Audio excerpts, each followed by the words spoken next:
lugares del mundo.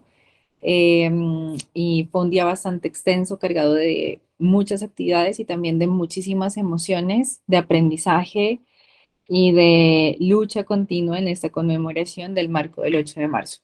Entonces, pues muchísimas gracias por esta invitación y la verdad espero que esta charla sea bastante fructífera, que ustedes y yo aprendamos bastante y que tengamos una conversación muy, muy amena sobre un tema que es supremamente importante. Cuando a mí, Graciela me mandó la invitación específicamente del tema, de lo que es erradicación de violencia de género, eh, me hizo generar muchos cuestionamientos.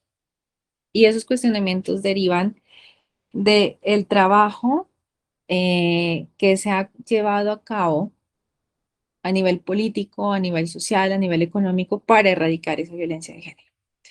Sin embargo, hoy vemos con suma preocupación cómo la violencia de género sigue siendo una realidad, nos sigue azotando diariamente a nosotras, especialmente a las mujeres y a las diversidades de género, en una sociedad que realmente no ha estado preparada para asumir la evolución que debemos venir teniendo. Entonces, para iniciar esta charla, quisiera comenzar hablando de algunas cifras que me han llamado la atención en torno a esta investigación de este espacio del día de hoy. Y es que en pleno siglo XXI es bastante preocupante que encontremos que en más de 18 países del mundo actualmente las mujeres tengan que seguir pidiendo permiso a la figura de hombre en su hogar para poder ir a trabajar. Esto va de la mano o va encaminado no solamente con uno, sino con algunos de los ODS que tanto nos preocupan a nosotros dentro de esta organización. O sea, ¿cómo podemos alcanzar el objetivo primero de fin de la pobreza? ¿Cómo podemos alcanzar el objetivo de igualdad de género? ¿Cómo podemos alcanzar otros de los tantos objetivos de desarrollo sostenible si tenemos todavía países donde la mujer sigue siendo invisibilizada y adicionalmente a esto tiene que pedir permiso para poder ejercer sus derechos? A esta cifra también se le une la de que hay 39 países en los cuales las hijas mujeres tienen un trato diferencial en torno a la herencia o a los derechos herenciales. Entonces, esto lleva a que la mujer o no pueda heredar o tenga que heredar menos que los hombres. Y tenemos que en 49 países, todavía en pleno siglo XXI, no se prohíbe la violencia contra la mujer. Entonces, ahondando un poco más en estas cifras, encontramos que incluso un país de la Unión Europea, como lo es Hungría, aún no penaliza el acoso sexual. Y tenemos que Rusia despenalizó la violencia de género.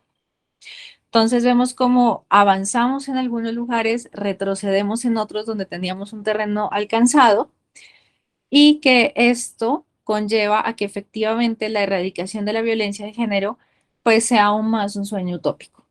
Nosotros quisiéramos que quizás a un corto o mediano plazo consiguiéramos que esto se lograra, que esto se alcanzara, pero lastimosamente la realidad es otra completamente distinta.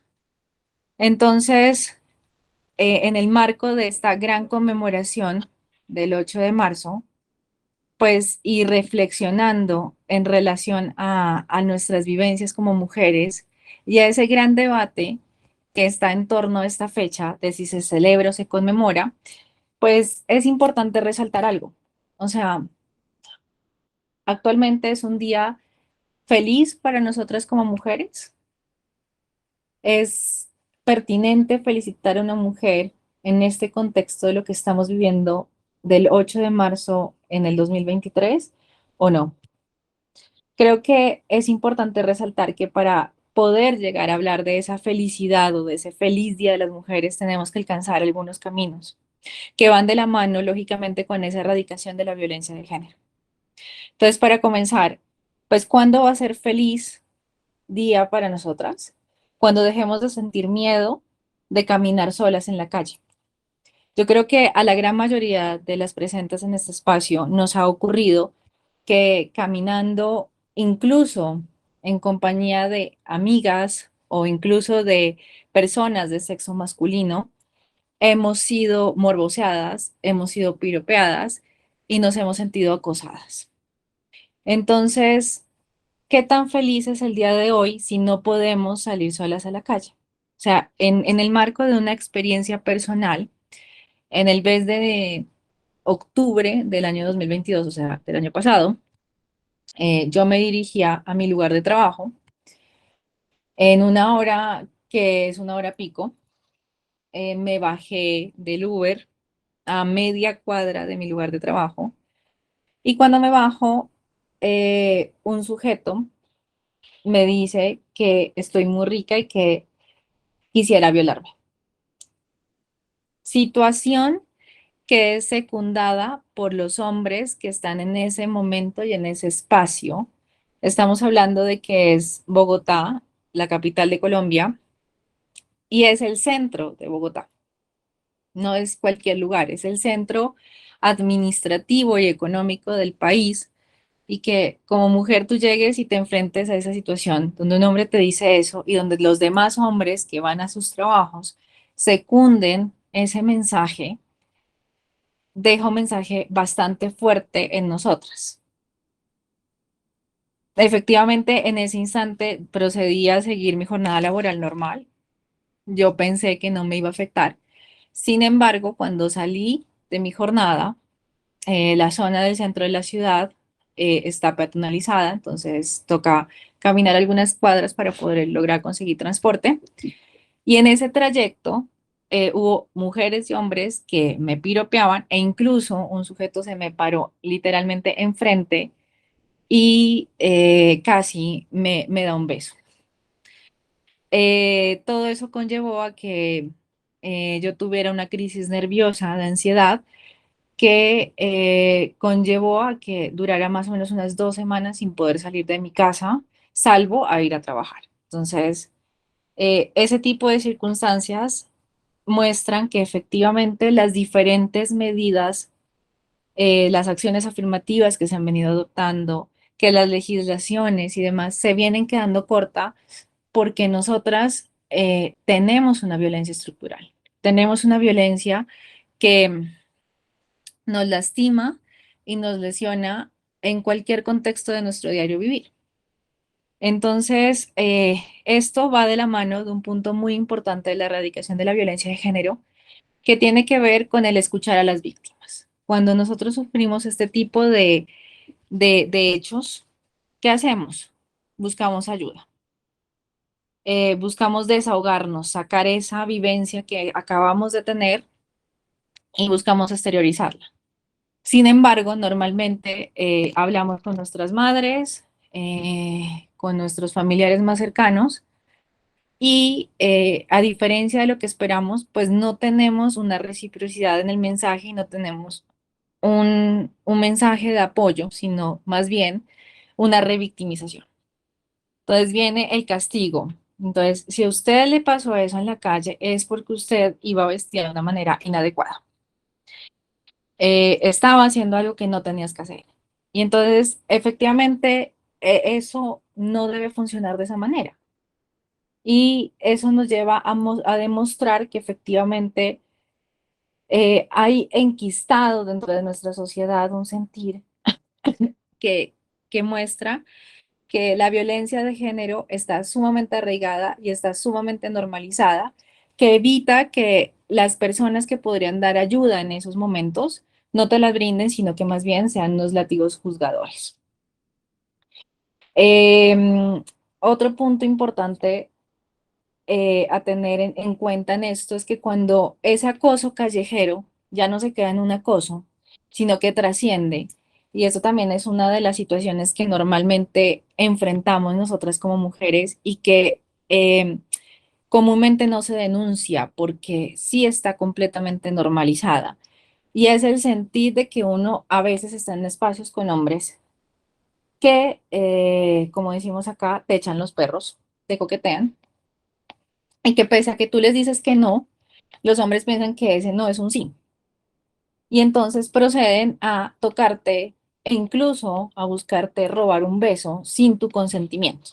Entonces esto ya llega a un delito que finalmente no es denunciado porque está normalizado y se entiende que es lo que ocurre comúnmente cuando uno sale con una persona que le echó los perros y que además de eso, normalmente esa persona que incurre en esa conducta está en una posición de poder que inhibe que uno pueda hacer algo. Entonces, así vamos llevando a que finalmente estemos en una sociedad donde cuando ocurren casos de violación, cuando ocurren casos de feminicidio, se busca legitimar esa conducta del violador, del feminicida, a través de, de aspectos tales como es que la víctima le dio papaya, es que la víctima se vistió de tal manera, es que la víctima X y Y cosa. Entonces, ¿cuándo vamos a lograr erradicar la violencia de género? Cuando finalmente la culpa sea 100% de la persona que comete el delito, ya sea violación, ya sea feminicidio, ya sea acoso, y no recaiga esa culpa en nosotras. ¿Qué más ocurre en diferentes escenarios? Cuando nosotros también observamos el tema de la erradicación de la violencia de género, encontramos que pese a la lucha, a la construcción social que se ha venido dando, pues lastimosamente los hombres piensan que tienen una autoridad de podernos explicar cosas que nosotras manejamos y que nosotros conocemos más que ellos.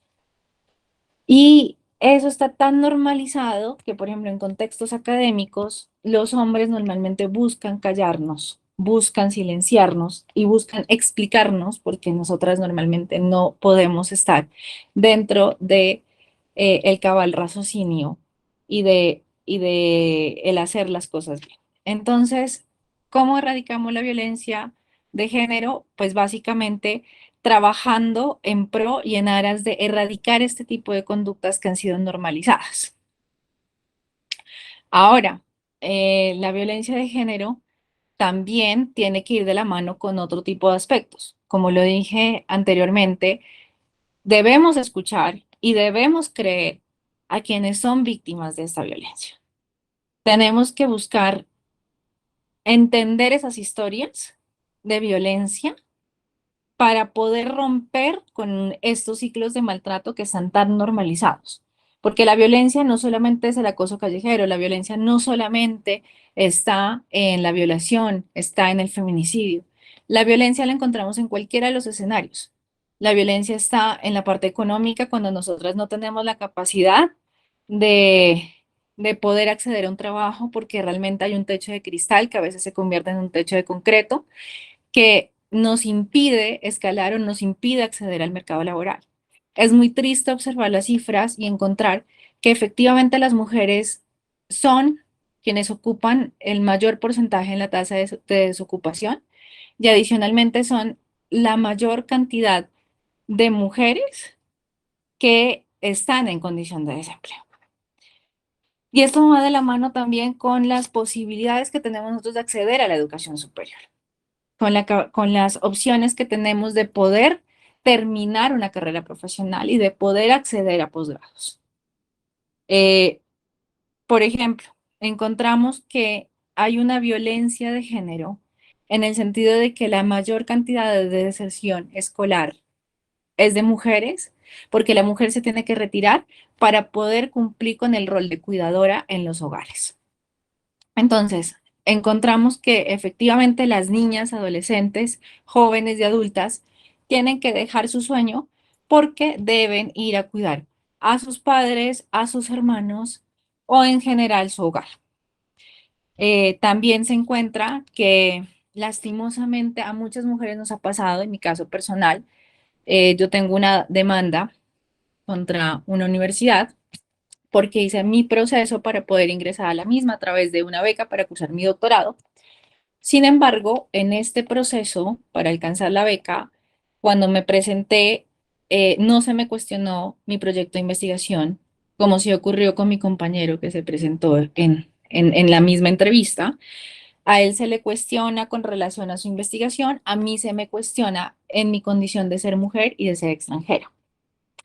Se me cuestiona si mis hijos, si mi esposo me van a permitir estar en otro país y cursar este doctorado.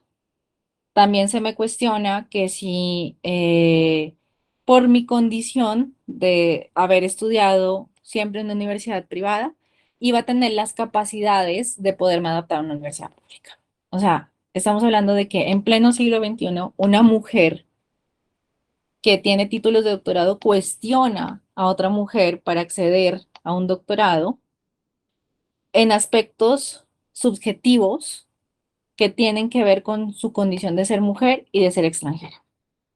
Entonces, observamos cómo esos techos de cristal, que aparentemente y para la luz de muchos hombres son destructibles de manera fácil porque son de cristal, se nos van convirtiendo poco a poco en techos de concreto. Porque si bien es cierto, o nos toca dejar nuestro sueño de avanzar a nivel académico, o se nos impide por razones subjetivas a razón de nuestro género. Entonces, esto conlleva que efectivamente nosotras estemos en un tire y afloje donde buscamos alcanzar nuestras metas, pero socialmente esto se nos impide y esto nos limita además en condiciones de la parte laboral, lo cual va muy de la mano con un aspecto que tiene que ver con la cantidad de horas que nosotras trabajamos. Cuando nosotros ingresamos al mercado laboral, cumplimos con nuestro horario de trabajo, pero adicionalmente a eso tenemos que llegar a nuestros hogares a cumplir labores que tienen que ver con el cuidado, que tienen que ver con el trabajo no remunerado que se realiza en la casa. Entonces estamos hablando que nosotras normalmente tenemos unas 16, 17 horas de trabajo, parte de ellas no son remuneradas y no están reconocidas. Entonces, en esta búsqueda de erradicación de la violencia de género también está el tema de educar, de enseñar a las nuevas generaciones y aprender de las mismas. O sea, nosotros vemos que los niños y niñas ya están con otro chip, vienen con otro tipo de conductas y debemos aprovechar lógicamente eso para empezar a cambiar los paradigmas sociales que están tan arraigados y que han evitado que consigamos la erradicación de la violencia de género. Entonces, en este orden de ideas, es importante que inculquemos que el trabajo que se realiza en los hogares tiene que ser un trabajo compartido y que este no obedece a unas condiciones de género, porque en ningún lugar está escrito que nosotras como mujeres tenemos que cumplir la labor de estar en la casa y de cumplir las labores del hogar. Estas son labores que se tienen que hacer mancomunadamente entre hombres y mujeres desde el preciso momento cuando ambos estamos en búsqueda de la igualdad. Y esto se viene dando desde hace muchísimos años atrás y podemos decir que fue muy triste ver que en 1789, cuando fue la Declaración de los Derechos del Hombre y del Ciudadano, no se hizo una sola referencia al género femenino, sino que tuvo que venir una mujer que luchó contra el sistema, que es Olympe de Gouges, y en 1791 hace la Declaración de los Derechos de la Mujer y del Ciudadano, no como no como un enfrentamiento contra los derechos del hombre y del ciudadano, sino como una complementariedad de entender que nosotras las mujeres también tenemos derechos en esta sociedad. Entonces, ese cambio de paradigma que se ha venido luchando y que se ha venido trabajando a través de todas las mujeres que han dejado su vida y su obra y su legado a lo largo de estos años, pues nos lleva a nosotros que tenemos la conciencia de entender esta transformación del mundo, de enseñar a las próximas generaciones para entender y comprender qué es aquello que piensan del género, de respetar los derechos humanos y de dar inicio a esas conversaciones sobre los roles de género a una edad temprana que nos permita generar unos cuestionamientos acerca de las características que nos han sido tradicionalmente asignadas a los hombres y las mujeres, para que de esa manera se logre hacer un desaprendizaje desde temprana edad de este tipo de conductas que no nos están llevando a nada y que impiden que todas las herramientas jurídicas, sociales, económicas que tenemos alcancen ese objetivo que es erradicar la violencia de género. También necesitamos empezar a exigir a los entes de control que se apliquen las respuestas y los servicios adecuados con el fin de alcanzar los diferentes propósitos. Necesitamos que los servicios sean esenciales y que las mujeres podamos acceder a los mismos de manera equitativa. Es injusto que en la actualidad, cuando hablamos, por ejemplo, de temas de salud sexual y reproductiva, la mujer se encuentre limitada. Colombia es un país que está en la vanguardia mundial, que mezcla dos teorías en el tema de interrupción voluntaria del embarazo, que lo lleva a ser extremadamente vanguardista, pero que lastimosamente en el momento cuando una mujer quiere acceder a la interrupción voluntaria del embarazo, el sistema se lo impide porque hay muchísimo estigma alrededor de este tema y hay poca educación a las personas que hacen parte de la salud para poder aplicar y para poder entender. Ahora, por ejemplo, lo que tiene que ver con métodos anticonceptivos, encontramos una problemática aún mayor. Encontramos que la mujer normalmente no puede casi que elegir cuál es el método anticonceptivo, sino que está subrogada a lo que diga su pareja. Que adicionalmente a eso, el sistema está diseñado para que la pareja sea heterosexual. Entonces, cuando hablamos de métodos de planificación familiar, que no solamente son para prevenir un embarazo, sino para prevenir enfermedades y demás, no se tiene en cuenta a los demás géneros no binarios. Entonces ahí encontramos barreras de acceso a los diferentes servicios que pese a que están constitucionalmente regulados, aceptados, avalados, pues no son fáciles de acceder a los mismos. Entonces encontramos ese tipo de barreras y ese tipo de inconvenientes en poder acceder a diferentes escenarios. Y eso es lo que nosotros tenemos que hacer desde el contexto de profesionales, de estudiantes y demás, de poder realizar una efectiva veeduría para poder exigir a través de diferentes mecanismos, en el caso de Colombia, la tutela, en el caso de México, el amparo, el cumplimiento de nuestros derechos fundamentales y el respeto de los mismos. Es injusto que a una mujer se le imponga cuál es su método de planificación aunque la misma diga que su orientación sexual no es heterosexual, pero se le impone un método hormonal de planificación simplemente porque a la consulta médica la mujer lleva esta pañoleta, que es la que nos muestra la lucha de las mujeres por el derecho a decidir. Entonces son circunstancias que definitivamente no tenemos que seguir permitiendo ni legitimando en nuestro contexto. Ahora, otro punto importante para poder erradicar la violencia de género es entender el consentimiento.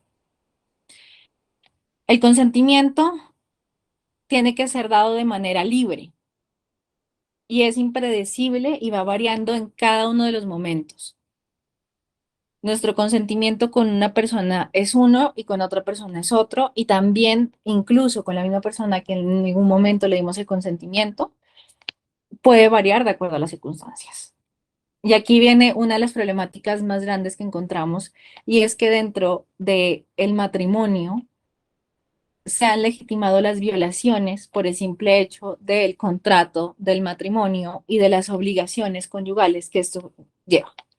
Entonces, aquí encontramos que, por ejemplo, en el caso colombiano, afortunadamente hubo una sentencia que permitió que se mostrara las violaciones dentro de un matrimonio, demostrando de esa manera que efectivamente, si aunque estoy casada, le digo a mi esposo que no quiero tener relaciones sexuales, pues no, es no.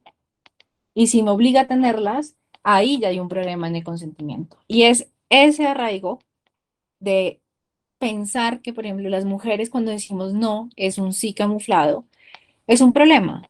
Es un problema que conlleva a que ocurran aspectos como los que hablé hace unos minutos, donde uno llega a una fiesta y se acerca a alguien y te quiere robar un beso y te obliga a darle el beso y que además no se denuncia porque lógicamente el hombre piensa que es una figura que de imposición, que además, si por ejemplo, ha invertido dinero y demás en la salida, pues tiene derecho sobre uno. Y eso no es así. Y este problema con el consentimiento se viene arraigando a través de una mirada incluso inocente, partiendo de aspectos y de escenarios tales como los cuentos de hadas. Para nadie es un secreto que en muchos de los cuentos de hadas, por ejemplo, en los de los hermanos Grimm, se muestra una postura de la mujer sumisa y de la mujer que se entrega plenamente al príncipe y que no puede pensar y que no puede ir más allá. Sin embargo, cuando hacemos una lectura jurídica, y ahí le recomiendo este libro, que se llama Una mirada jurídica de los cuentos de los hermanos Grimm, encontramos, por ejemplo, en su página 280, que en los cuentos de hadas no solamente viene el estereotipo de género supremamente arraigado, sino que adicionalmente a eso la sociedad a través de este tipo de literatura inocente ha conllevado a legitimar actos como el feminicidio simplemente porque la mujer cuestionó. Para la muestra, el cuento de Barba Azul. Entonces la mujer expresa su pensamiento y por esa razón puede ser asesinada. Entonces allí se observa cómo se ha normalizado esa falta de entender lo que es el consentimiento, se ha normalizado el tema de agredir a una mujer y se ha evitado a toda costa que nosotras podamos expresarnos de una manera libre y adecuada. Esto lleva a otro punto supremamente importante y es que esta normalización de diferentes hechos ha impedido que nosotros conozcamos cuáles son los indicios del maltrato y por lo tanto, en muchos casos no sabemos cómo podemos ayudar.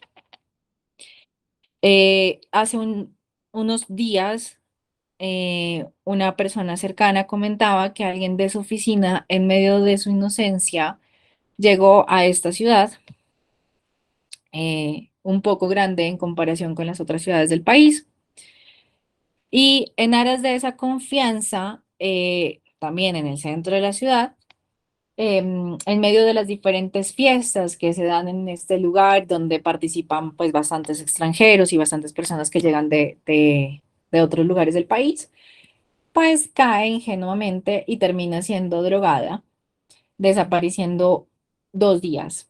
Ya luego llega a contar qué fue lo que le ocurrió y la persona a la que le cuenta no sabe absolutamente qué hacer.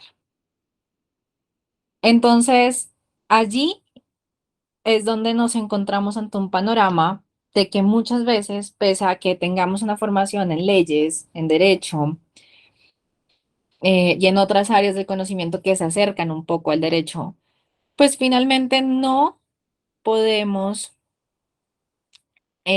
conocer cuáles son esos indicios de maltrato y no hemos aprendido tampoco cómo ayudar, porque muchas veces en las facultades de derecho no nos enseñan esto. Y es algo que nosotros con la práctica y con las vivencias propias vamos conociendo y vamos aprendiendo cómo tenemos que ayudar.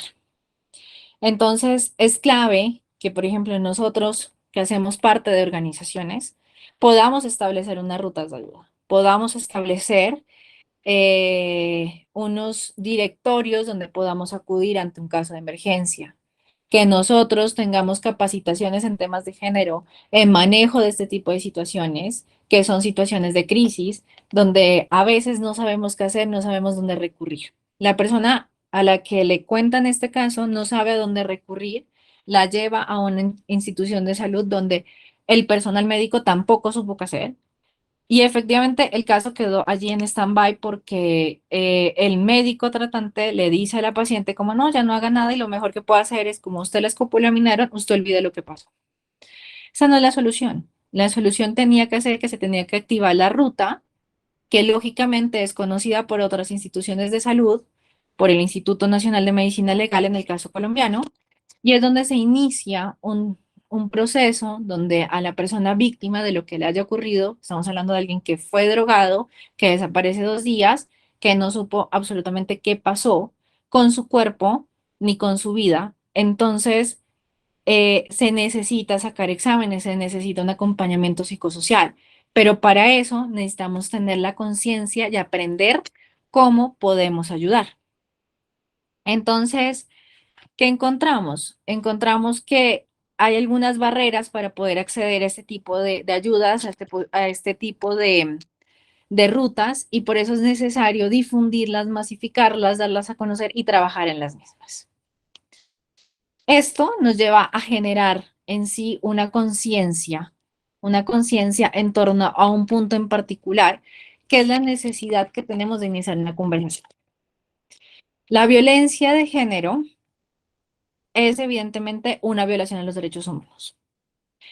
Y cuando hablamos de derechos humanos, un punto supremamente importante de los derechos humanos es el tema de la dignidad humana, que va lógicamente de la mano de la igualdad. Y la igualdad va de la mano del principio de no discriminación. Entonces, al perpetuar este tipo de violencia, encontramos que hay una decadencia social que ha llevado a que esta violencia sea interiorizada, normalizada y que esté omnipresente en cada uno de los escenarios donde nosotros nos desarrollamos. Por lo tanto, en la mayoría de los casos es algo que se vuelve inevitable. ¿Y cómo la logramos contrarrestar? Logrando que las mujeres ya dejen ese yugo del silencio y hablen. Entonces, para eso necesitamos generar lazos de solidaridad y sororidad con las personas que han sobrevivido a cualquier tipo de violencia de género y que demostrar esa confianza y esos lazos de ayuda con el fin de conocer cuáles son las prácticas que están siendo arraigadas, de tomar medidas frente a las mismas y de esa manera empezar a aportar para erradicar la violencia de género. Entonces, eso nos lleva a que finalmente pues podamos tener una posición frente a la cultura de la violación. Y esta posición lógicamente va a ser de oposición, porque entendemos que la cultura de la violación se da en entornos sociales que permiten que se normalice y se justifique la violencia sexual. Por lo tanto, en estos entornos se vienen alimentando las desigualdades de género y se vienen aumentando, se vienen normalizando también, pues esas actitudes en contra de los géneros y en contra de la sexualidad. Entonces, es importante que se ponga nombre a esa cultura de la violación y que además de eso se empiece a trabajar en pro de lograr desterrarla.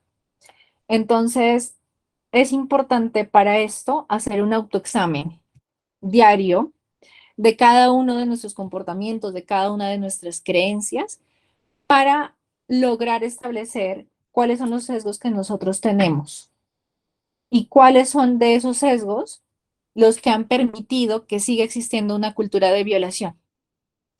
Entonces, eso nos va a permitir que al hacer ese examen, al hacer esa introspección, logremos justamente desaprender algunas conductas que han sido arraigadas y que han estado muy marcadas en nosotros.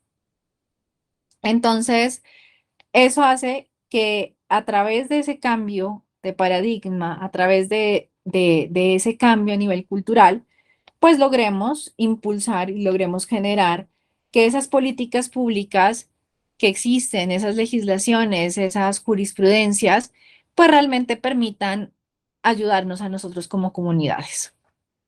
También es importante que seamos responsables con nosotros mismos, que seamos responsables con los demás, y eso conlleva un cúmulo de aspectos. Aprender a ser responsables afectivamente, aprender a ser personas que tienen empatía, aprender a entender que el mundo es diverso y que todos cabemos en este mismo escenario y que todos tenemos una igualdad de derechos.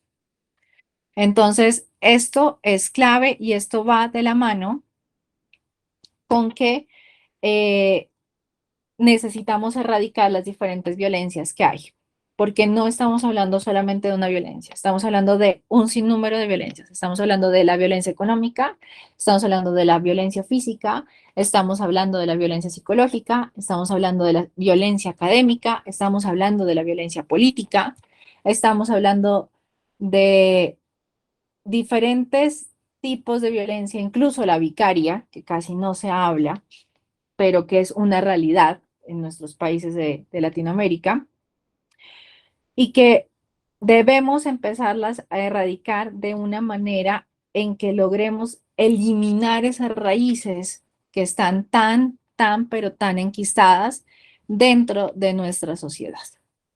Entonces necesitamos empezar a observar qué es lo que está ocurriendo a nuestro alrededor.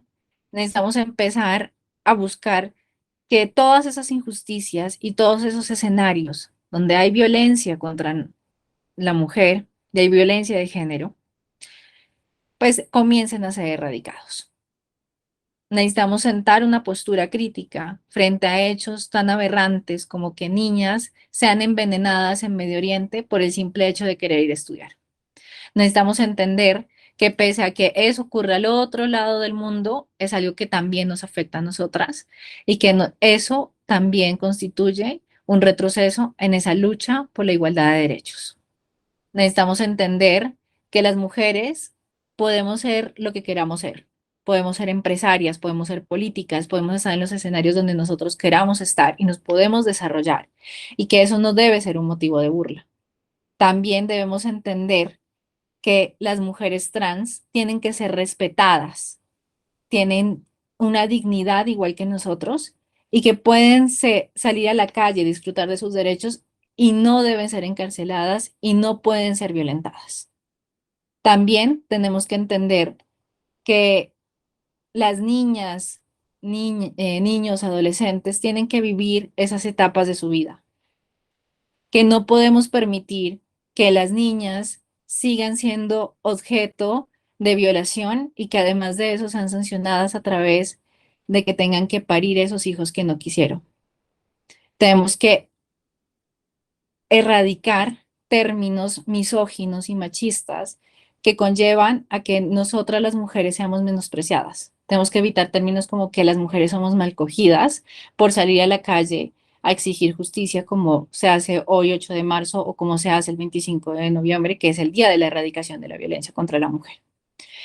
Tenemos que también buscar que desaparezca ese mercado negro de trata de cuerpos femeninos, que debemos evitar a toda costa que sigamos siendo objetos sexuales vivos, que debemos dignificar a las mujeres que hacen parte de ese trabajo sexual, que tenemos que luchar para que la brecha salarial se elimine, porque es injusto que en muchos casos nosotras nos preparemos y querramos avanzar en los cargos, pero no se nos den porque tenemos limitantes por el simple hecho de ser mujer. Porque así como me lo preguntó en la entrevista, si mi esposo, si mis hijos me lo permiten, cuando uno se presenta a una entrevista laboral, te preguntan lo mismo, que como te toca ponerte la camiseta de la empresa, si tienes hijos, no vas a poder estar tiempo completo en la empresa y vas a tener que estar pidiendo permisos. Y si estás en edad fértil, la empresa te va a tener que pedir, te va a tener que pagar la licencia de maternidad y eso conlleva sobrecostos y por eso no te van a contratar. Tenemos que evitar que se sigan dando los chistes inapropiados sobre el cuerpo, de tanto de hombres como de mujeres, como de personas trans. También tenemos que entender que hay violencia incluso cuando estamos en un hospital. Cuando una mujer, por ejemplo, se encuentra en estado de coma y muchas veces hay muchos casos donde las mujeres despiertan de este estado de coma y están embarazadas, pese a no tener pareja. Y es porque se ha normalizado que personal de la salud abuse de las mujeres en este estado de coma. También tenemos que evitar entre nosotras juzgarnos y también evitar que se nos juzgue por nuestra manera de sentir e incluso por la manera de buscar placer. Tenemos que normalizar que las mujeres también tenemos derecho a disfrutar de las relaciones sexuales y a buscar ese placer. Y que eso es tan normal como que un hombre lo quiera. Tenemos que evitar que entre nosotras nos juzguemos por tener diferentes condiciones o características, por ser prototipo princesa de Disney o ser prototipo, no sé, otro prototipo que querramos pensar, y que eso no nos lleva a que seamos unas más que las otras, sino que estamos en igualdad de condiciones. Tenemos que buscar que en las diferentes comunidades, así sea ancestrales, se evite que se apliquen conductas como la ablación por el simple hecho de que éstas sean algo cultural. Tenemos que evitar invalidarnos o que se invalide a otras mujeres o que se busque invisibilizarlas por el hecho de ser mujer. Tenemos que evitar que se sigan normalizando el tipo de insultos de que se diga, ay, es que usted es tan niña, es severa flor, es muy delicada, para referirse, para menospreciar a un hombre. Porque nosotras, nosotras jugamos como niñas y ganamos como niñas. Y eso, por ejemplo, en el tema del fútbol ha quedado demostrado. En Colombia el apoyo a la liga femenina ha sido escaso y realmente estas chicas, pese al poco apoyo económico y gubernamental, han alcanzado muchísimas cosas más que la selección masculina y esa es una realidad. También tenemos que dejar y evitar que se nos mire y se nos exija una sumisión y un mutismo para evitar sacar lo que somos y para evitar levantar nuestra voz. Entonces, tenemos que evitar este tipo de conductas, entendiendo que nuestro cuerpo, nuestra vida es nuestra y que nosotros tomamos las decisiones al respecto. Y que ha sido un logro que por lo menos en nuestros países podamos decidir, porque hay en más de 57 países, muchas mujeres no tienen la capacidad de decidir sobre sus cuerpos, no pueden decidir si planifican o no, y esto nos lleva a pensar que hemos avanzado en muchos puntos, pero hay mucho camino por recorrer y que necesitamos entender que nosotros somos iguales en derechos, en libertad, en dignidad. Y pues mientras esto sucede, tenemos una tarea supremamente importante y es seguir utilizando estos escenarios para visibilizar lo que ocurre, para demostrar que la violencia de género es una realidad que está presente en todos los escenarios donde nosotros estamos y que por lo tanto necesitamos continuar luchando, exigiendo, resistiendo y levantando la voz independientemente de todo lo que los demás digan al respecto. Entonces, básicamente el tema y la conclusión más grande a la que puedo llegar es que la erradicación de la violencia de género es un camino duro, espinoso, que a veces cuando estamos en este trabajo nos lleva a pensar que es algo utópico y que finalmente nunca lo vamos a lograr. Y que esto se complica aún más cuando hablamos de las personas que están en el territorio. Porque si a mí me ocurren ese tipo de situaciones estando en la capital de la República de mi país, las mujeres que se encuentran especialmente en zonas de conflicto armado son mujeres que viven unas condiciones mucho más precarias y que la tarea allí en los territorios es más difícil. Encontrando cifras sorprendentes. Por ejemplo, ayer leía un informe sobre la violencia en una ciudad que es puerto del Pacífico, es Buenaventura, y encontraba cifras sumamente alarmantes, donde se podía ver que, por ejemplo, del 2017 al 2022 hubo más de 1.800 casos de violencia familiar, de los cuales más del 80% afectaron a mujeres. También se encuentra que hubo 38 homicidios a mujeres, de los cuales solamente 10 fueron declarados feminicidios. Y también se encuentra que la mujer en zonas de guerra es botín de guerra y que ha sido utilizada por los diferentes grupos que operan, tanto del Estado como paraestatales, han sido utilizadas, han sido violadas, han sido violentadas y han sido vulneradas, lo cual conlleva a que el trabajo de la erradicación de violencia de género también sea un trabajo diferencial.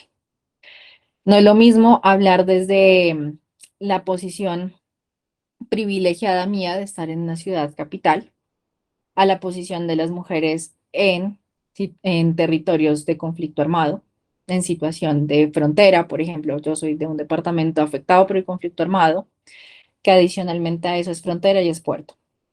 Entonces tenemos además una diversidad étnica enorme.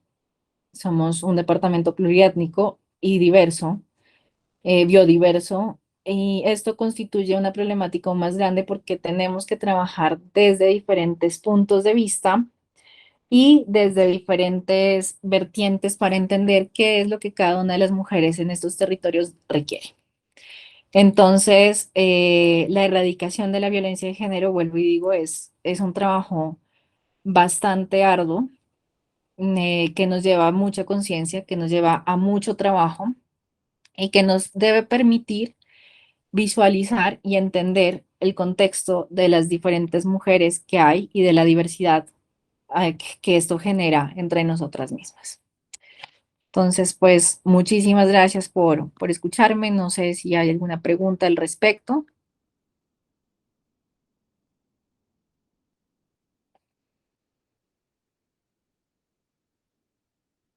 Recuerden que pueden encender sus micrófonos o también pueden dejarla en el chat. Y pues la verdad sí aprovechen ahorita este espacio que es de mucha reflexión, como lo comentaba pues nuestra ponente. Y a veces no nos damos cuenta y estamos en el privilegio. Y bueno, ahorita profundizo en la idea que quería transmitir. Adelante, Otzakatipan. Ay, me parece que es otro nombre, pero siempre me confundo. Le cedemos la palabra. Buena noche, Claudio Meléndez García. Este tema de la violencia me tocó empezar a estudiarlo con respecto a las llamadas neurosis. Cuando se empieza a vivir esto de la recuperación del alcoholismo, se descubre que muchas de las neurosis que tienen las mujeres las traspasan a los hijos debido a esas violencias que sufrieron de niñas, de jóvenes y de adultas. Entonces, en este caso, cuando hice mi tesis con respecto a derecho, empecé a estudiar que tanto niñas, niños y mujeres en la Edad Media, pues se consideraba que entraba el diablo en ellas, en ellos. Entonces, por eso no eran sujetos de crédito. Inclusive en el inicio de la historia, en el derecho, testimonio viene de testículo. Entonces, una mujer no podía ser testimonio, no tenía testículos, ¿no? Y ya para cuando llega la etapa industrial y todo esto, igual, o sea, la misma agresión. Hoy en día que conocemos a las ultraderechas radicales, nos dicen que por qué se tiene que discutir lo que hay en medio de las piernas de las personas, que eso no es importante, que esa es una idiotez. Entonces, aquí vemos el detalle. No es no, y para decir no, debo de saber qué tengo entre en medio de mis piernas como mujer o como hombre o como trans, y sobre todo decir que mi cuerpo es mi cuerpo y que no lo pueden violentar. Entonces, la importancia de la plática que usted nos está dando es muy alta porque nos habla de lo que son roles de género, nos habla de lo que es techo de cristal, lo que le conocen como piso resbaloso también, que en todo momento afecta a la mujer y en cierto modo beneficia al hombre.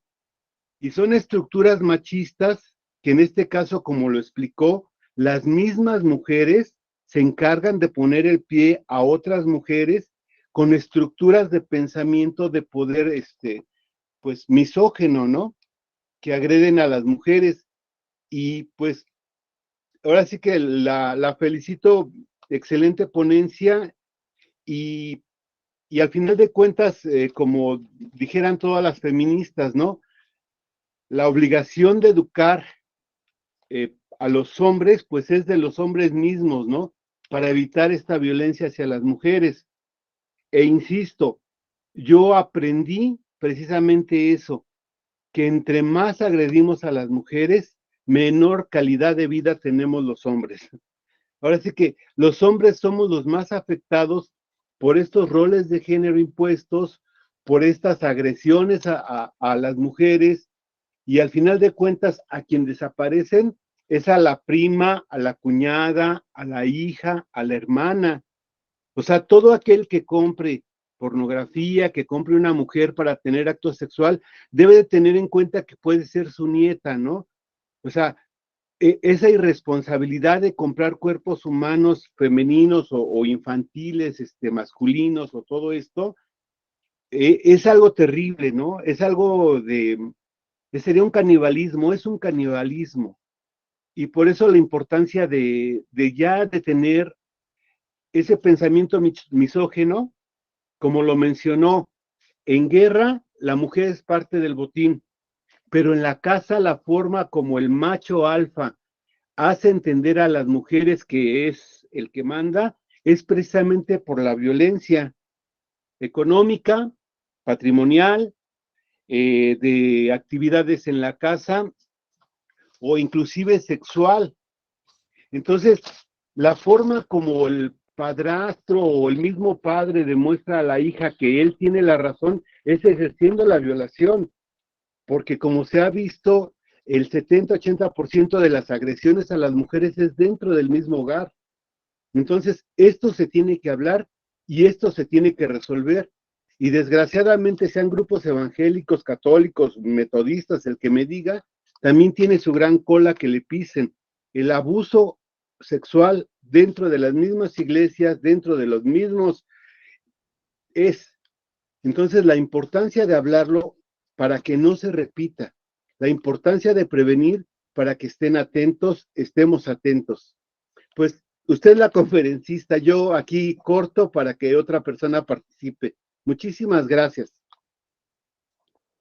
No, pues muchísimas gracias por los dos aportes, la verdad, Claudio, bastante enriquecedores. Y es así, la verdad, ahorita está en Netflix una serie coreana donde justamente, más que serie, es un documental de 8 capítulos donde muestra cómo en la iglesia cristiana más grande de Corea, el pastor, a través de su posición de poder, violó a varias mujeres y cómo a través de la misma comunidad revictimizan a estas mujeres y buscaron de gran manera que las mismas no denunciaran. Entonces, efectivamente, la violencia es estructural y además viene siendo solapada por diferentes estructuras, por instituciones y por figuras de poder en sí. Por eso es clave educar, aprender y desaprender y adicionalmente a eso que nos empoderemos de esos espacios de toma de decisiones.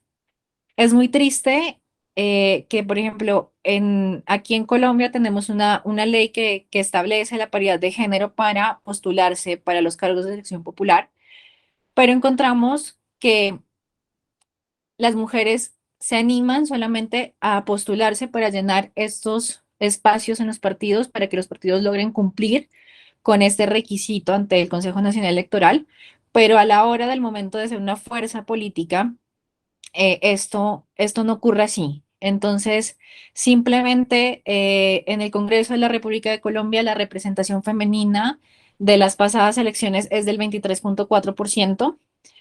Y esto conlleva a que estemos muy abajo de los umbrales y necesitamos empoderarnos de estos espacios para generar mayores cambios y también sacar, lógicamente, como hay una frase que dice, sacar los rosarios de nuestros ovarios para de manera objetiva sentar y trazar esas líneas de cambios que tanto necesitamos. No sé si alguien más quisiera hacer alguna intervención.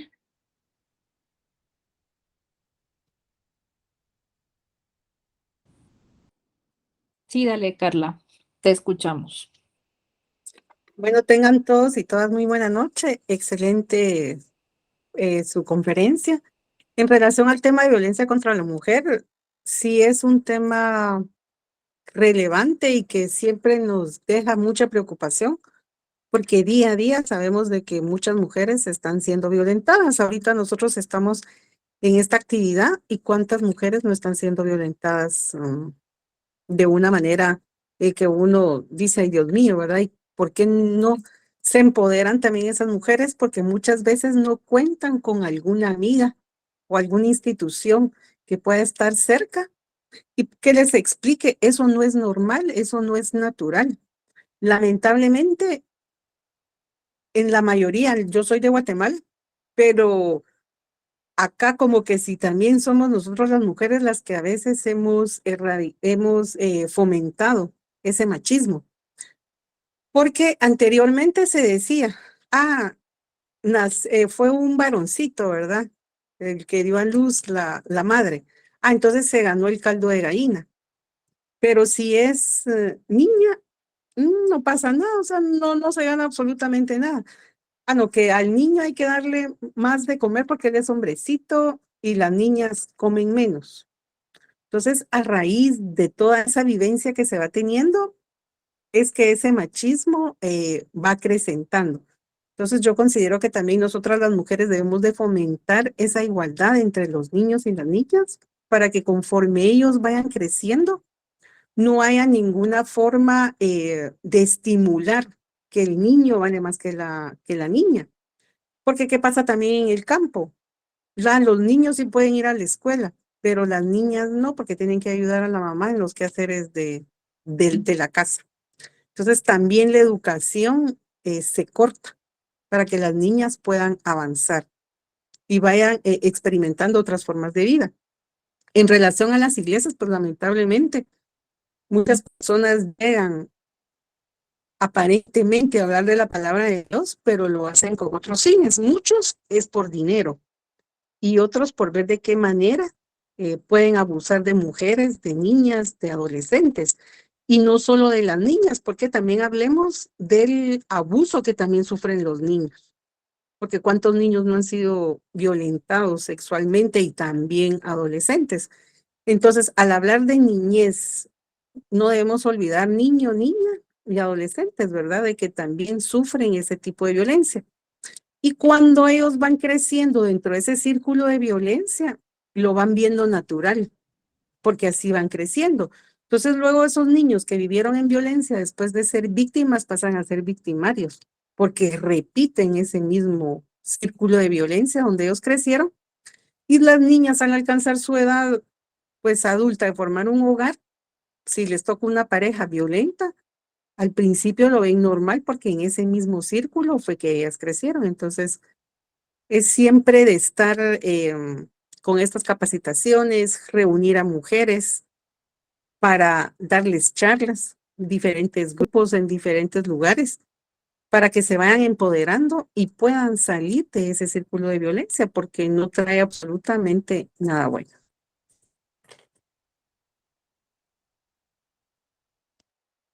Justamente eso que hablas, Carla, es supremamente importante para la erradicación de la violencia. El tema de la educación es clave en este proceso y necesitamos poder llegar a esas diferentes mujeres y poder empoderarlas. Y efectivamente, cuando hablamos del campo, de la mujer en la ruralidad, hablamos de una condición completamente diferente.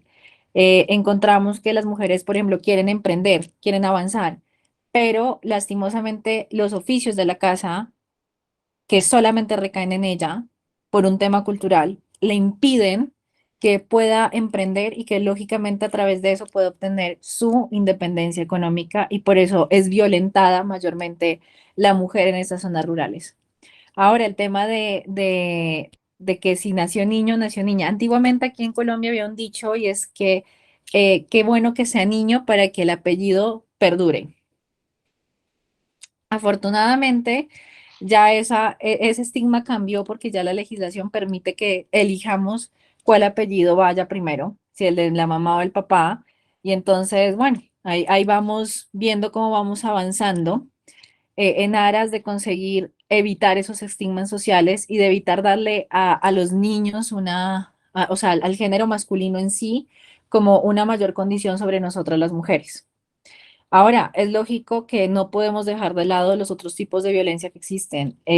La pedrastria es una realidad latente y que afecta a niños y niñas sin ningún tipo de discriminación y que debemos buscar erradicarla y que necesitamos generar conciencia al respecto. Y también es clave que la sociedad entienda que independientemente de las creencias, nosotros podemos tener las decisiones, tomar nuestras decisiones sobre nuestro cuerpo y buscar que los demás tomen esas decisiones. Por ejemplo, justamente en este instante, un conocido mío, bastante católico, me escribe y me dice, ¿cómo así que tú andas con un pañuelo verde?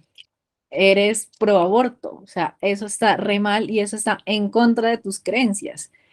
Y yo, hey, o sea, una cosa es que yo crea en Dios, que yo sea católica, de fe católica, y otra cosa muy distinta es que yo como mujer no busque que nosotras las mujeres podamos decidir sobre nuestro cuerpo y podamos tener acceso a la interrupción voluntaria del embarazo, cuando muchos de esos embarazos, además de esas interrupciones voluntarias del embarazo, se podrían evitar si tuviéramos una conciencia en el género masculino de aceptar la responsabilidad también en la vida sexual y reproductiva y además de asumir ese rol de padres, ¿no?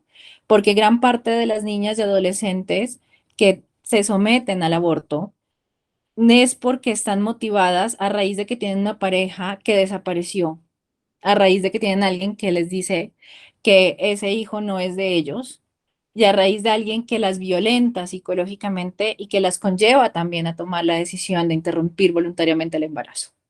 Entonces, estamos hablando de que esto es un problema de un mayor trasfondo, estamos hablando de que no hay una paternidad responsable y estamos viendo cómo los hombres buscan a través de un discurso, como lo es las creencias religiosas, ejercer una coerción sobre nosotras para evitar que podamos tomar decisiones en aspectos tan relevantes como es lo que tiene que ver con nuestro cuerpo. No sé si alguien más quiera participar.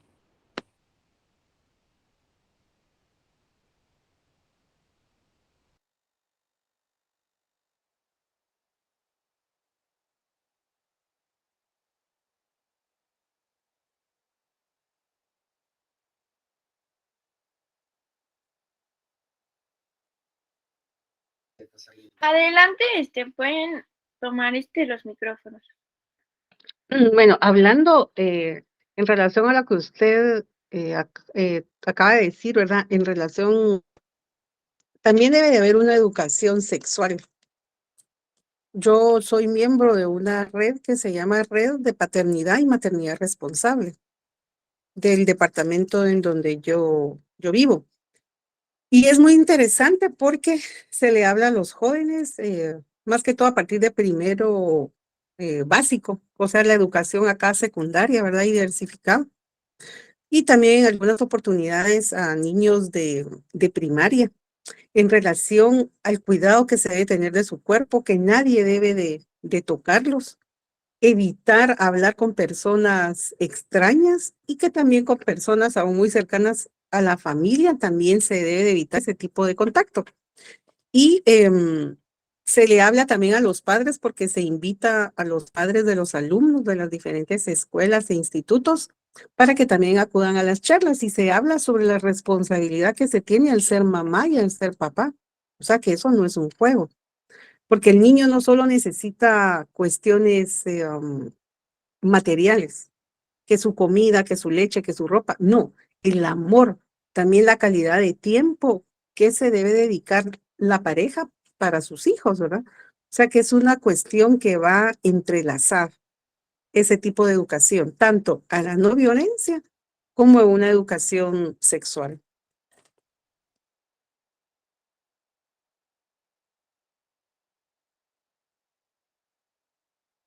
Efectivamente, es necesario que se dé esa educación sexual desde temprana edad para prevenir delitos y también para generar una responsabilidad en torno al inicio de la vida sexual y reproductiva. El problema, por ejemplo, para el caso colombiano, es que Colombia, pese a ser un estado laico, no confesional, lastimosamente la injerencia de la religión es muy fuerte. Entonces, esto impide a que se pueda dictar charlas sobre salud sexual y reproductiva a niños y niñas en temprana edad porque se ha estigmatizado mucho el tema.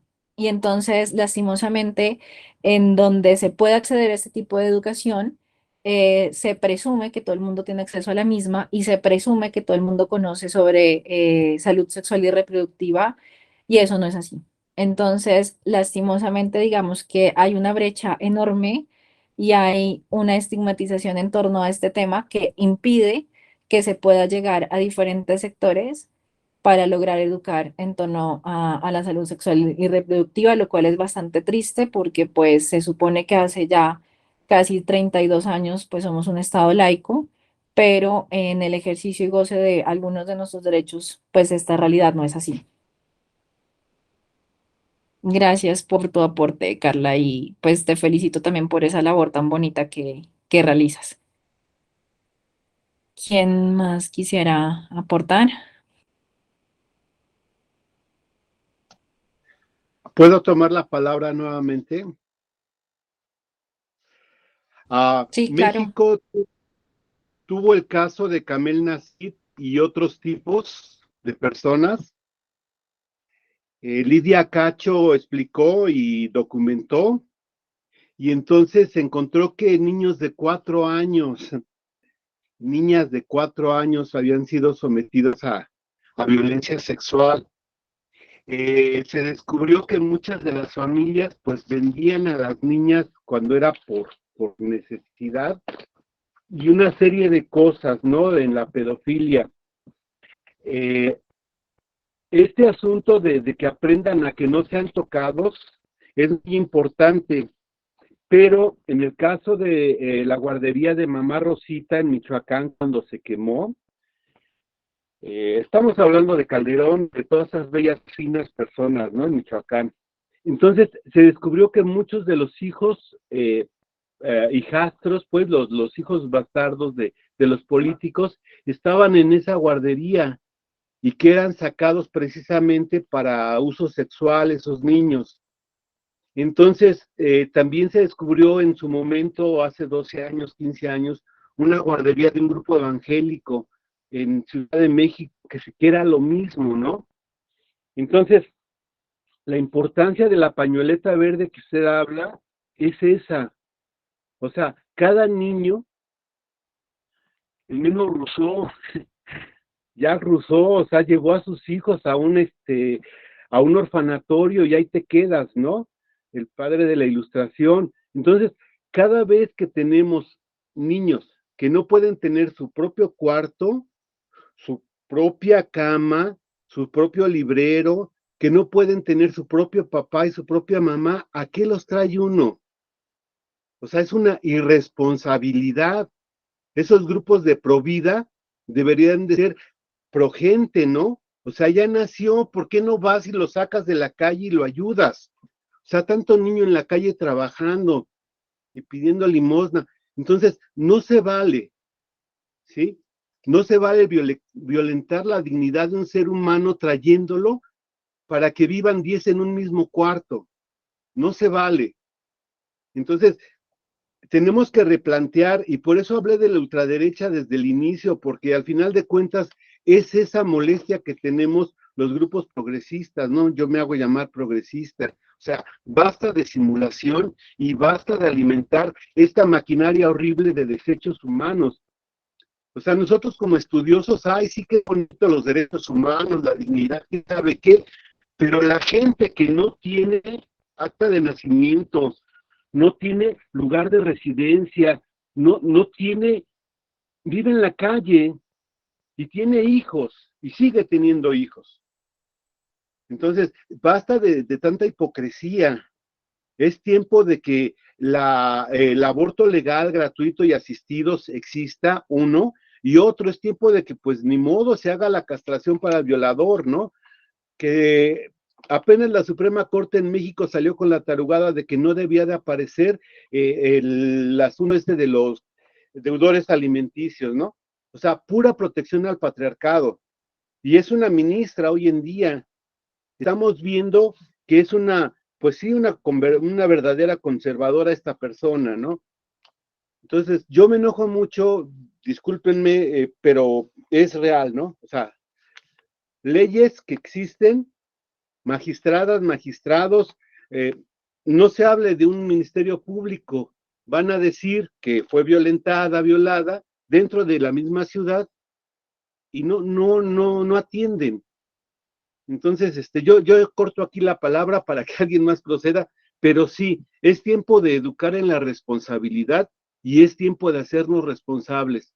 Insisto, yo hice un libro que habla de los 12 estrategias para aprender a vivir sin violentar a las mujeres o a las personas de rol feminizado, porque como lo mencionó, puede ser transvesti, puede tener rol de género diferente porque sea el cuidador, puede ser que viva de cortar el pelo, de cocinar y ya por eso es agredido, o sea, enfermero. Entonces, cualquier trabajo feminizado en un hombre ya lo hace sujeto de ese marica, ¿no? Entonces, ese es el detalle. Se odia la parte femenina y se odia más cuando pretende cobrar. El 70% de la actividad económica a nivel mundial es gratis.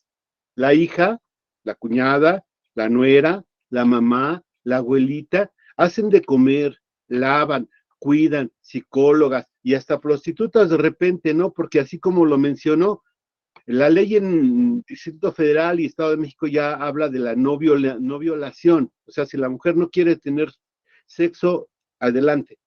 Ciudad de México, Estado de México, aquí en México, ciudad. Pero insistimos, todo esto tiene que ser concientizado y tiene que ser razonado precisamente por los agresores. Y como dijo, con los cuentos de Grill o las películas de Jorge Negrete o las películas de Pedro Infante, seguimos predominando esos machismos. Yo aquí ya adelante otra persona, gracias.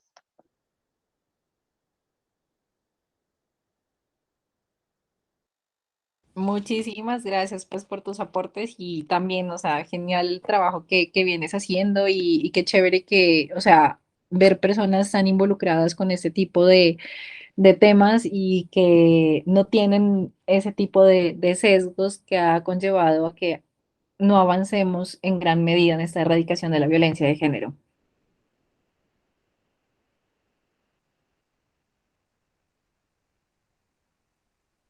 Sí, pues es importante igual que todos nos vayamos dando cuenta, ¿no? De las pequeñas acciones que tal vez hacemos en nuestro día a día y nosotros pasan desapercibidas.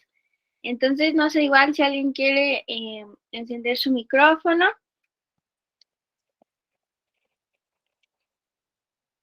Con toda confianza. Siéntense en un espacio seguro de exponer sus ideas.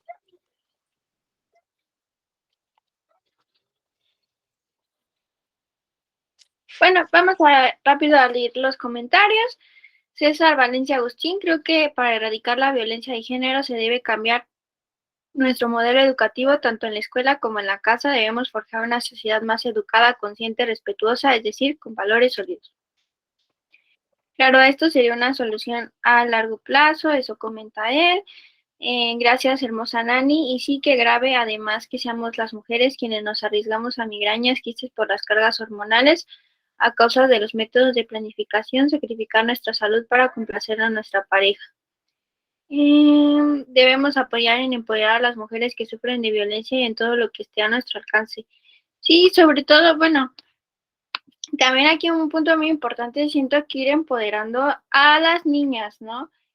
Desde las generaciones, obviamente también a este sector de la población que desafortunadamente pues ya sufre violencia, pero desde una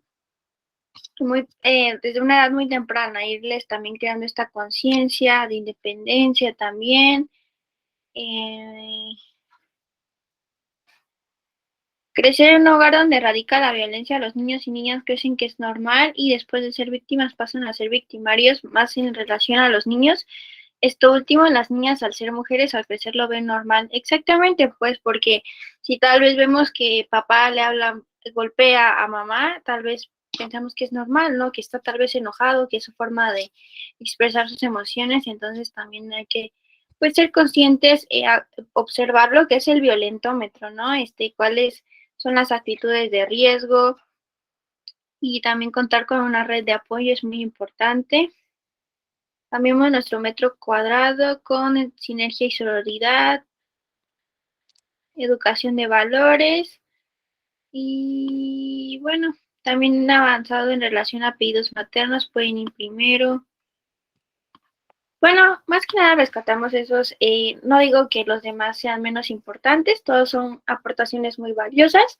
Y también, bueno, ahorita aprovechando, yo estoy leyendo este libro que se llama Los sueños de la niña de la montaña y me ha impresionado el que hay como, yo soy de Oaxaca y hay comunidades de Oaxaca en donde desafortunadamente a las niñas las ven como objeto, en donde a los 12 años ya tienen que pues casarse y con una persona que ni siquiera conocen. Entonces también pues si tienen la oportunidad de verlos, se los recomiendo. Me ha abierto a mí. Es una lectura que retomé hace como un mes y literal me cambió la vida, me cambió la perspectiva totalmente y aprovechando pues esta fecha se los comparto.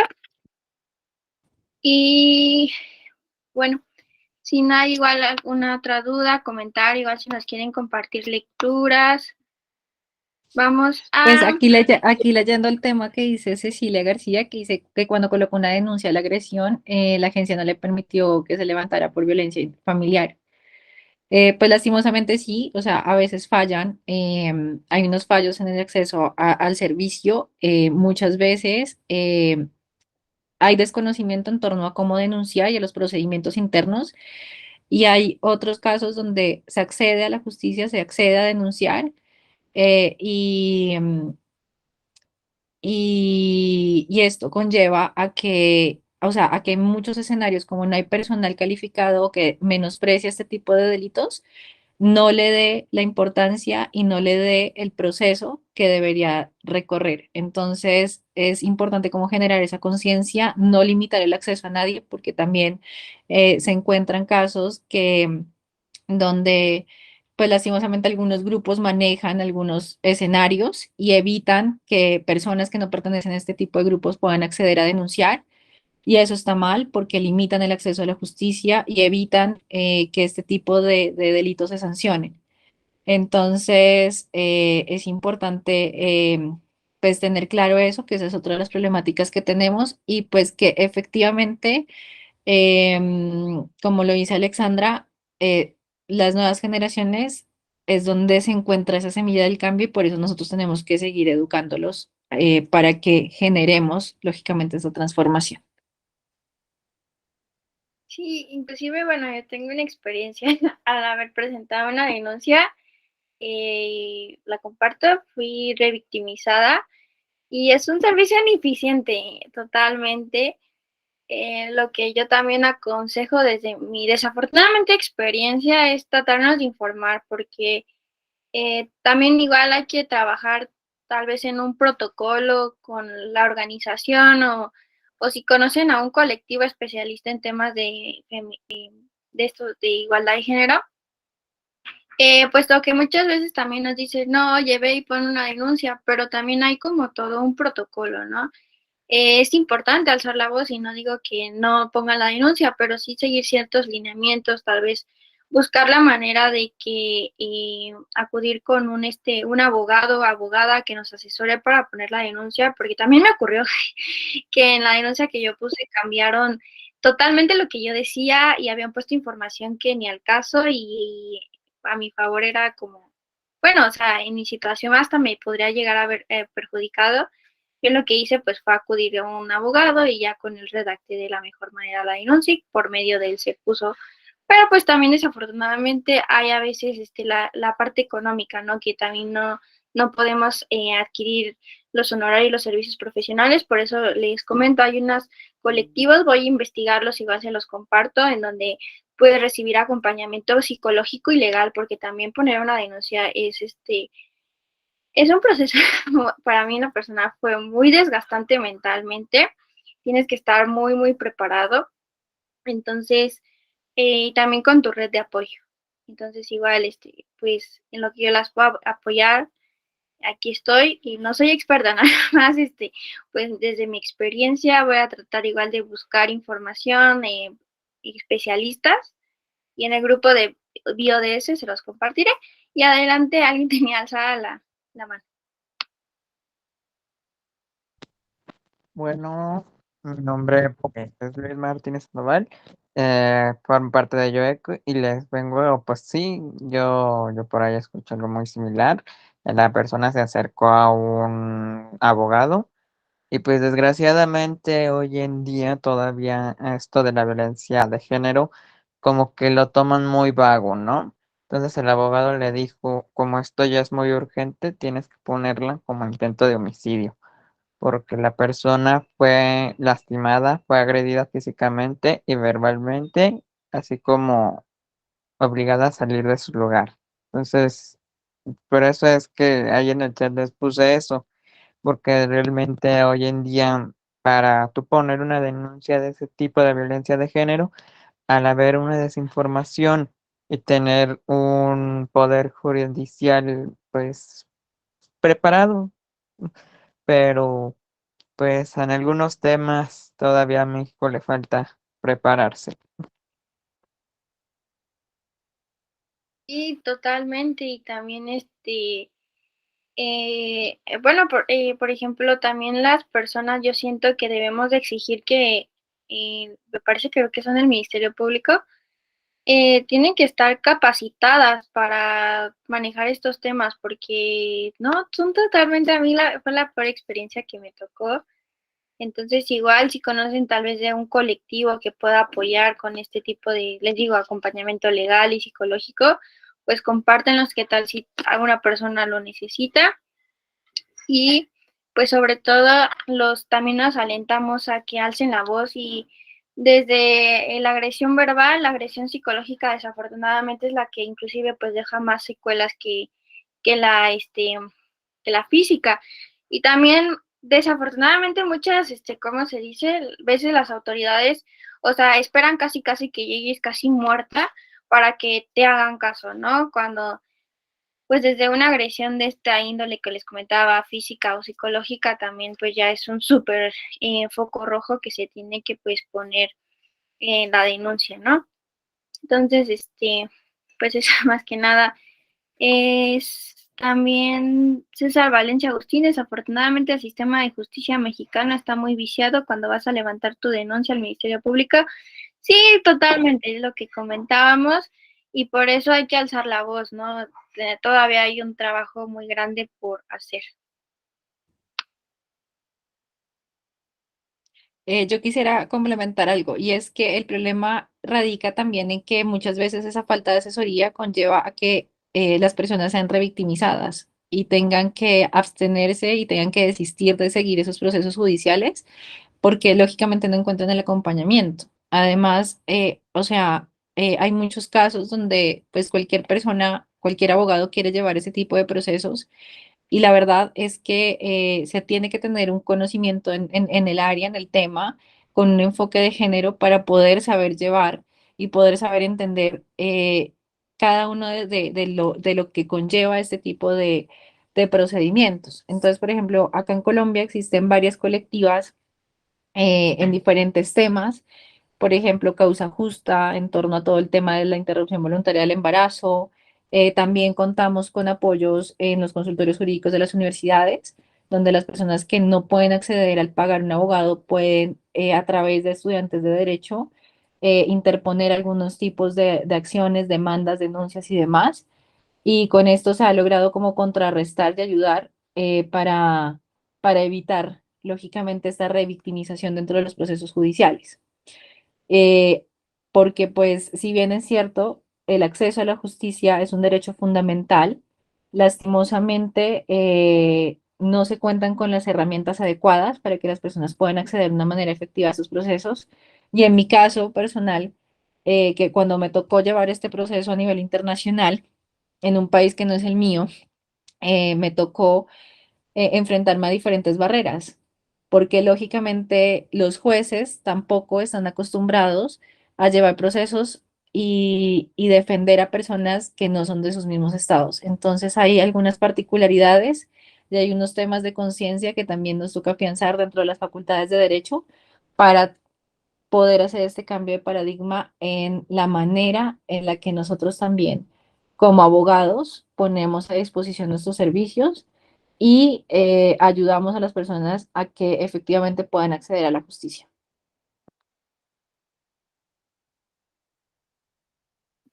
Adelante.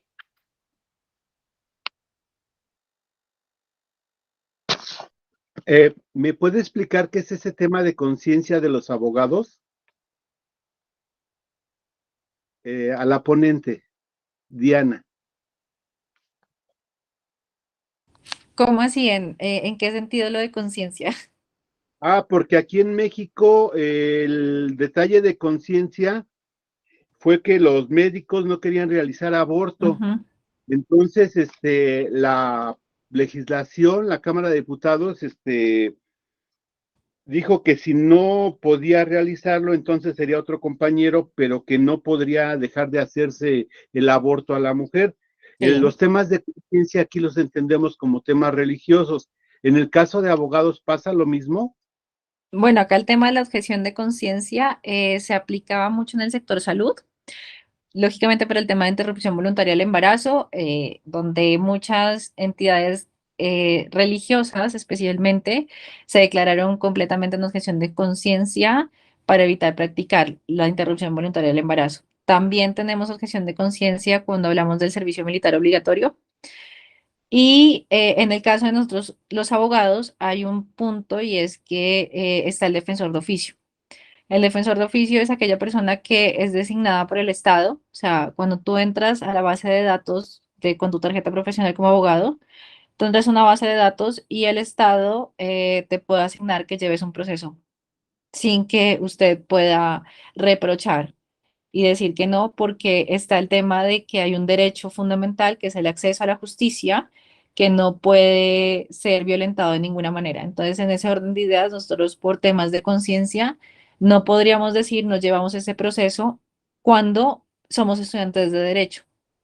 Pero cuando nosotros ya somos profesionales y estamos en el tema del litigio, pues sí podemos elegir qué casos llevar y a qué persona representar. Sin embargo, pues cuando el Estado nos asigna los procesos, eso sí es de forzosa aceptación, salvo que usted sea o funcionario público, que ahí ya tienes una inhabilidad, o que tengas una enfermedad grave que evite que lógicamente puedas ejercer en debida forma esa defensa judicial. Entonces, así opera a nivel jurídico acá. O familiar del quejoso, ¿no? O familiar ese también afecta, ¿no? Ah, sí, o sea, que hay vínculos de consanguinidad, afinidad y demás, pero pues, o sea, en primera medida son esos dos puntos que son claves y sí, a veces a uno le sabían llegar ese tipo de procesos y ahí tocaba ver si estabas en esas causales o no para poderte exonerar. Y pues hay algunos litigantes que sí se logran salir de esas listas de elegibles que llamamos nosotros y que no, normalmente no queremos recibir esas llamadas del Consejo Superior. Sí, México tiene, yo creo que el 70% de abogados católicos.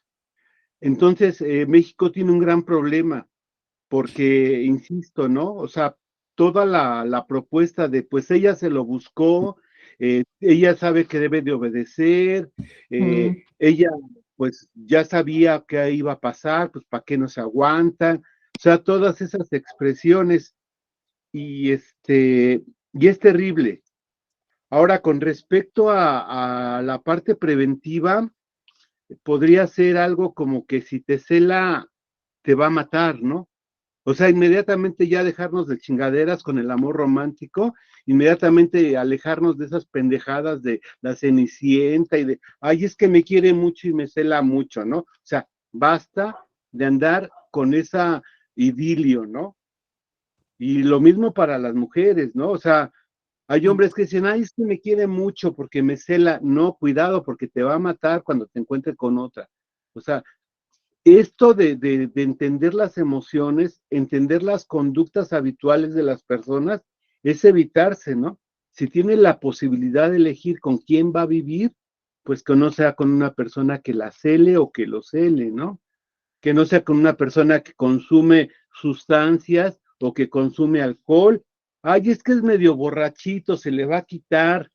Pues le gusta tantito la marihuana, la cocaína, el crack. Ay, pues hay tantito fentanilo, no creo que se siga, ¿no? Mi amor lo va a cambiar. O sea, es tiempo de que las mujeres empiecen a tomar conciencia que el agresivo, cuando consume una sustancia, se transforma. Sí, Y así es es. tiempo de entender que no existe el amor, o sea, existe el interés económico, existe la transmisión de la propiedad, existe la conservación del apellido, pero no existe el amor, o sea, es tiempo de que nos dejemos de engañar con que es que me quiere tanto. Pues cuidado, ¿no? O sea, cuidado porque obsesivo compulsivo. Sí, Bueno, un tema clave allí es que lógicamente nosotros cuando tenemos que ejercer nuestra profesión o estar en diferentes roles, creo que es importante entender el rol que cumplimos y despojarnos de esos aspectos subjetivos, ¿no? Por ejemplo, ahorita lo que yo les comentaba a esta persona que me dijo, bueno, eso no es coherente porque tú eres católica y cómo vas a estar diciendo que apoyas el derecho a decidir. O sea, más allá de ser católica, soy mujer, soy abogada y creo firmemente en la convicción de la erradicación de la violencia de género y además de la lucha de la igualdad. Entonces, creo que eso es importante que en el proceso educativo logremos incorporar que nosotros nos tenemos que despojar de nuestras creencias y de muchas cosas en los diferentes roles en los que desempeñemos. Eso ocurre mucho cuando nosotros, por ejemplo, somos servidores públicos.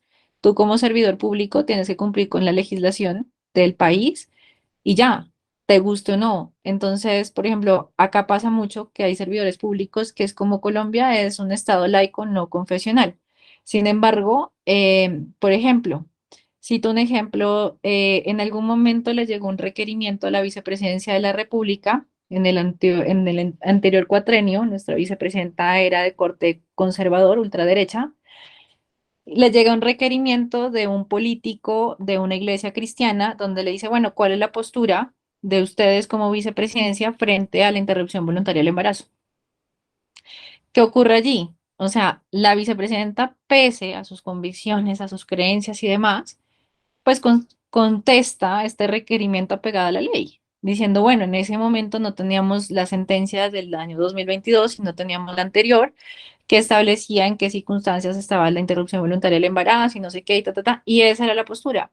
El político de corte cristiano se ofuscó mucho y dijo, ¿cómo así que la vicepresidencia tiene esta postura?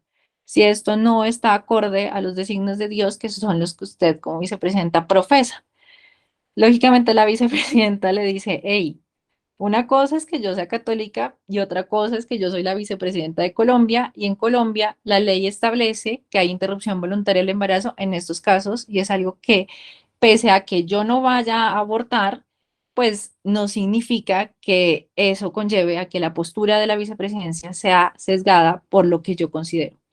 Entonces yo creo que es importante educar en ese contexto y entender que independientemente de lo que nosotros haríamos como seres humanos, hay unos derechos y hay unas necesidades y hay unos requerimientos que como sociedad tenemos que avalar y que tenemos que respetar y que entender y que nos permiten el avance y que esto puede ir en contra de nuestras creencias y de nuestras convicciones, pero que eso no se pueda anteponer ante los derechos de los demás. El hecho de que yo no interrumpiría voluntariamente el embarazo no conlleva a que yo pretenda que en mi país esto se penalice porque yo no lo quiero, porque finalmente yo sé que muchas mujeres van a acceder a la interrupción voluntaria del embarazo y yo quiero que esas mujeres lo hagan en condiciones dignas y no que pasen problemáticas. Entonces tengo que entender eso y tengo que despojarme como abogada, como servidora pública, como docente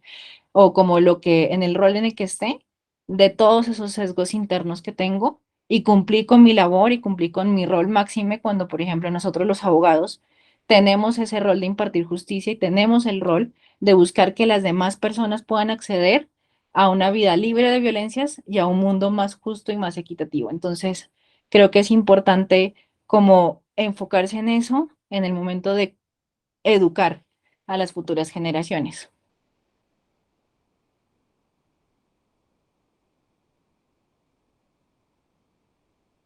Bueno, aquí una última intervención de mi parte. Siento que desde mi experiencia es como tratar de deconstruirte. Por ejemplo, yo estudié en una universidad muy católica, no sé si como, o sea, muy católica, en donde en las materias, nos hablaban de que el aborto era algo malo, que tenías que ser, o sea, con esta ideología en la universidad, pues, y fue apenas, no tiene mucho que yo, estudié en la universidad, hace 2 años egresé, y desafortunadamente te transmitían, pues, esa ideología, pero pues ahí es donde pues yo no me quedé con eso, ¿no? Sí, siempre a pesar de que es mi universidad y todo, pues dije, voy a seguir como informándome.